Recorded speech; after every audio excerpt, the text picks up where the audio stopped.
दोस्तों नमस्कार। Zero period में हमने समांतर श्रेणी के बहुत सारे क्वेश्चंस डिस्कस किए हैं और जहाँ तक मेरा ख्याल है कि हमने 2 या 3 वीडियो इस पर डाल दिया है हमने।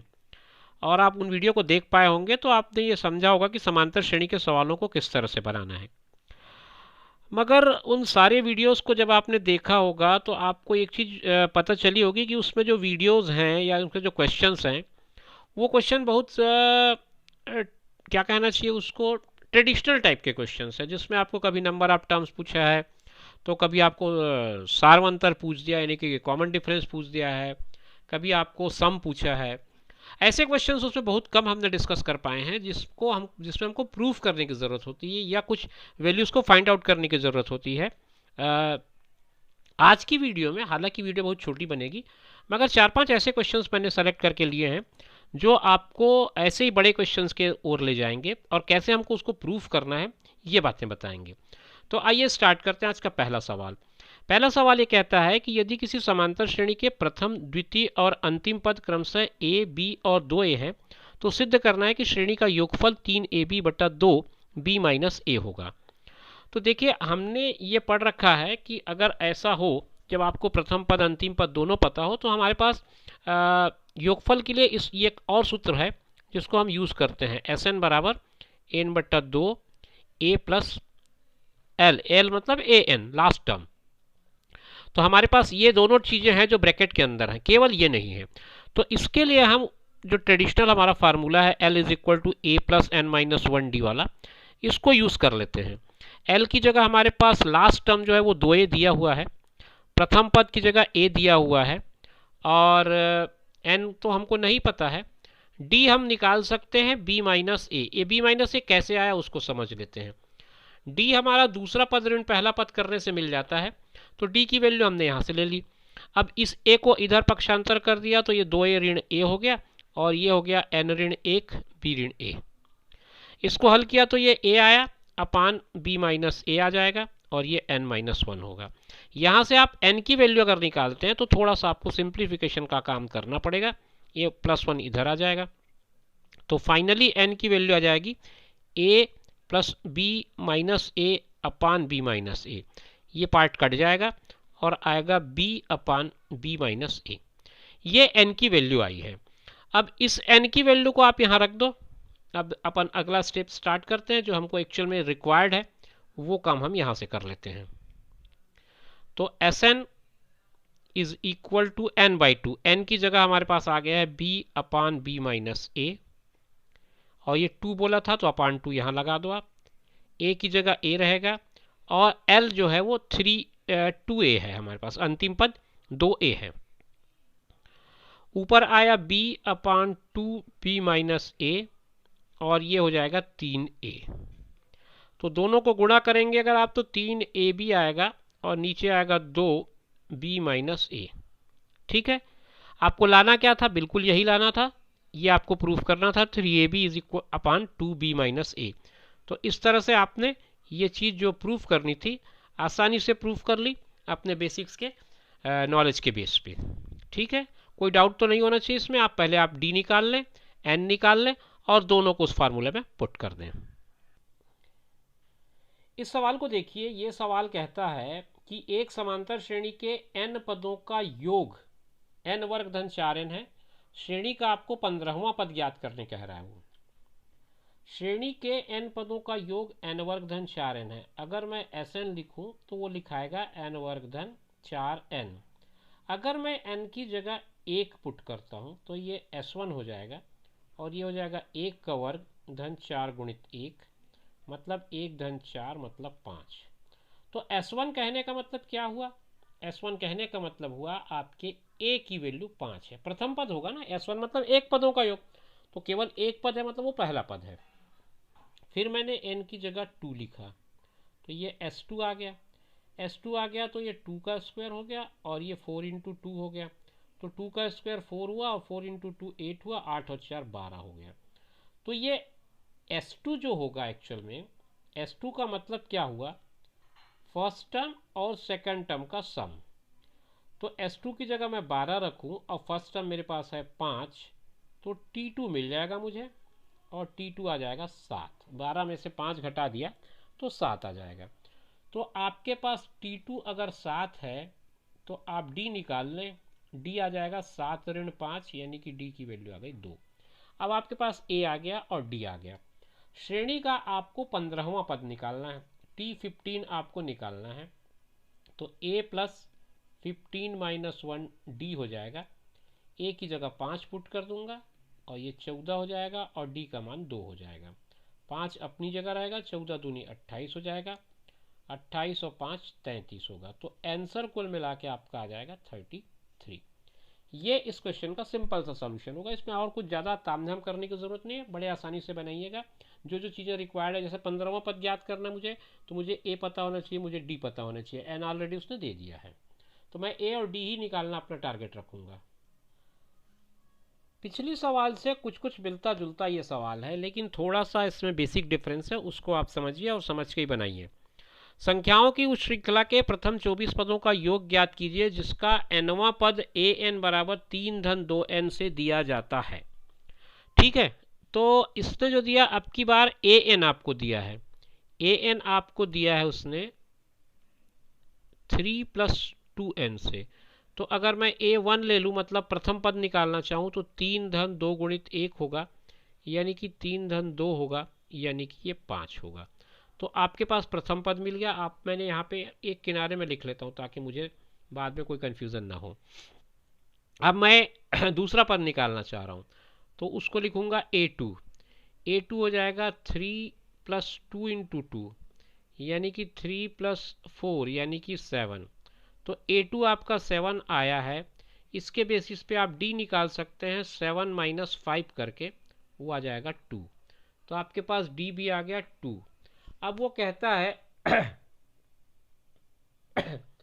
24 पदों का योग ज्ञात कीजिए। 24 पदों का योग, अब मुझे योग निकालना है, तो मैं सिंपल सा योग का फार्मूला अप्लाई कर दूंगा। Sn का फार्मूला होता है n/2 2a plus n minus 1 d। n की जगह 24 है, 24 रख दो, 2 गुणित a की जगह 5, n की जगह फिर 24, 24 ऋण 1 और d की जगह 2। 24 में 2 का भाग दिया 12 आया, 5 और 2 का गुणा किया 10 आया, 24 में 1 गया 23, 23 गुणित 2। ये 12 अपनी जगह रहेगा, 10 अपनी जगह रहेगा, 23 दूनी हो जाएगा 46। 46 में मैं 10 को जोड़ूंगा तो हो जाएगा 56। 56 और 12 का गुणा करने पर जो आएगा वही आपके सवाल का उत्तर होगा। 12 छक्के 72 का आप 2 लगा देंगे, 7 आपका शेषफल आ जाएगा, 12 पंचे 60, तो 672 आपके इस सवाल का आंसर होगा। इसकी ज़रूरत नहीं है, आपके सवाल का आंसर हो जाएगा 672, 672। बहुत आसान सवाल था। इसमें आपको सीरीज एक दे दिया था कि an जो है 3 प्लस 2n के फॉर्म में है। आप उसी के बेसिस पे आगे चलते जाइए और आगे जा करके उसका आंसर निकाल दीजिएगा।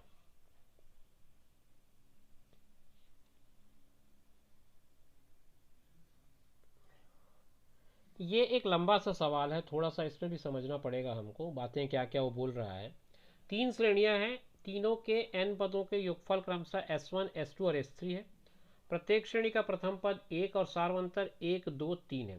3 अलग अलग श्रेणी की बात कर रहा है वो, लेकिन तीनों श्रेणी में कॉमन बात यह है कि सबका प्रथम पद 1 है, लेकिन सबके सार्वंतर अलग अलग है। कॉमन डिफरेंस यानी कि डी अलग अलग है, एक का 1 है, एक का 2 है, एक का 3 है।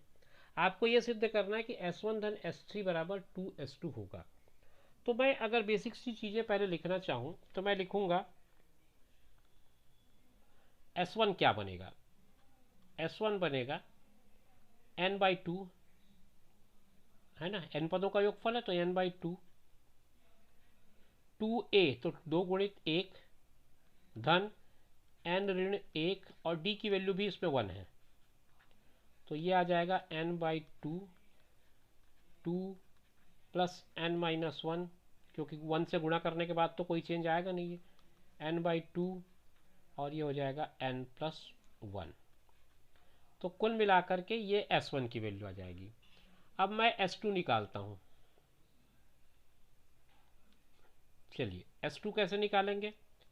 s2 में आपके पास पदों की संख्या कितनी है, सब में n ही है, तो ये n/2 ये भी रहेगा।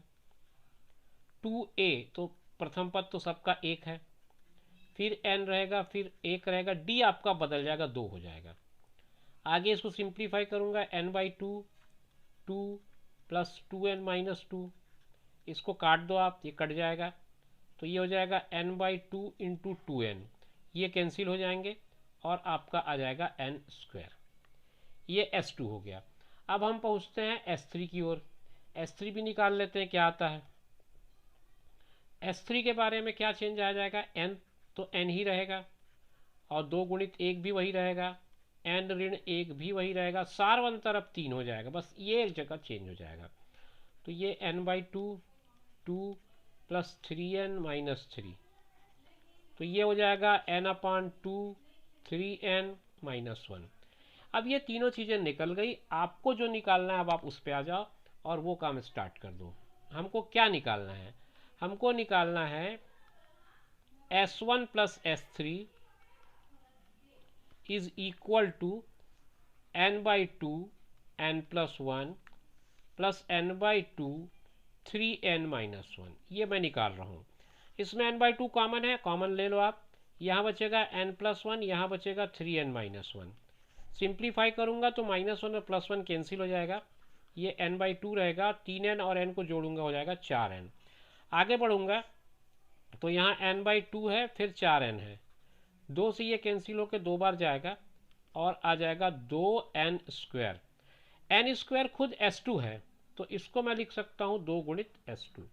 तो कुल मिलाकर के बात वहीं पहुँचती है जो मुझे करनी थी, कि आपको ये बताना था कि S1 plus S3 is equal to 2S2। ये आपने प्रूफ किया ये सारे स्टेटमेंट के थ्रू। बात समझ में आ गई होगी, बड़ा आसान सा सवाल था, इसमें ज़्यादा दिक्कत नहीं थी, बट आपको कॉन्सेंट्रेट होकर के ही चलना था। अभी जो सवाल हमने बनाया उसी की लगभग कॉपी है, थोड़ा इसमें चेंज कर दिया है। और अब की बार उसने क्या किया, यदि किसी समांतर श्रेणी के n 2n और 3n पदों के योग क्रमशः S1 S2 S3 हैं, तो आपको ये प्रूफ करना है कि S3 is equal to 3S2 minus S1। पहले मैं S1 S2 S3 जैसे पिछली बार बनाया था उसी तरह से बना लेता हूँ, तो हम आगे बढ़ेंगे तो हमको आसान होते जाएगा काम करने में। पहले S1 बना लेते हैं। S1 बनेगा, पदों की संख्या n है पहले श्रेणी में, तो n/2 2a, किसी समांतर श्रेणी, मतलब एक ही समांतर श्रेणी है तो 2a ही होगा इसका, प्लस n-1 और d, बस इसके आगे इसमें कोई हल नहीं होगा। S2 की बात करूंगा तो ये हो जाएगा 2n/2, क्योंकि पदों की संख्या 2n हो गई, ये 2a रहेगा और ये 2n-1 हो जाएगा, dd ही रहेगा। फिर जब S3 बनाऊंगा मैं तो S3 आ जाएगा आपका 3n/2 और ये आ जाएगा 2a प्लस 3n-1d। ये सारी चीज़ें आपने निकाल ली, बेसिक चीज़ें थी ये। अब यहाँ से आप अपना काम चालू करें। आपको ये निकालना है, इसके राइट हैंड साइड से स्टार्ट करते हैं हम लोग, S2 minus S1 find out करने की कोशिश करते हैं। S2 माइनस S1 मतलब 2n/2 2a plus 2n-1d minus S1 लेना है ना हमको, तो n/2 आएगा ना, ये n/2 2a plus n-1d। S2 minus S1 हम निकाल रहे हैं, इस बाद में 3 का मल्टीप्लाई कर लेंगे। अब यहाँ भी n/2 है, यहाँ भी n/2 है, इसीलिए मैंने इसको सिंप्लीफाई नहीं किया था, ताकि n/2 दोनों में से कॉमन निकाल लूँ और इस 2 को अंदर ले जाऊँ। तो ये 2 अंदर जाके 4a कर दिया इसको, और यहाँ पे 2 आ गया 2n-1d minus 2a minus n-1 into D. अब आप आगे जब बढ़ेंगे तो ये n/2 अपनी जगह रहेगा, ये 4a में से 2a सब्ट्रैक्ट होगा और 2a बनेगा, और इनमें से d कॉमन निकलेगा, तो आप क्या करो, 2 को गुणा कर दो, 2 दूनी 4n हो जाएगा और ये 2, और यहाँ माइनस n धन 1 और d बाहर रहने दो। n/2 अपनी जगह, 2a अपनी जगह, 4n-n मतलब 3n होगा, और -2 + 1 मतलब -1 होगा। तो अंदर का जो प्रारूप है पूरा का पूरा आपके एक सूत्र के जैसा हो गया, बस मैं सामने 3 का अगर मल्टीप्लाई कर देता हूँ, मतलब अभी जो मैंने निकाला है वो S2 माइनस S1 है, अगर मैं इसको थोड़ा सा आगे बढ़ाऊँ, जो मेरी रिक्वायरमेंट है उसके हिसाब से मैं लाना चाहूँ, तो 3S2 minus S1 is equal to 3 into n/2, फिर ये पूरा आ जाएगा 2a प्लस 3n-1d। बस अब इसको आगे आपको लिख देना है, 3n/2 is 2a plus 3n-1d। और ये है क्या चीज़, ये है S3, और यही आपको प्रूफ करना था।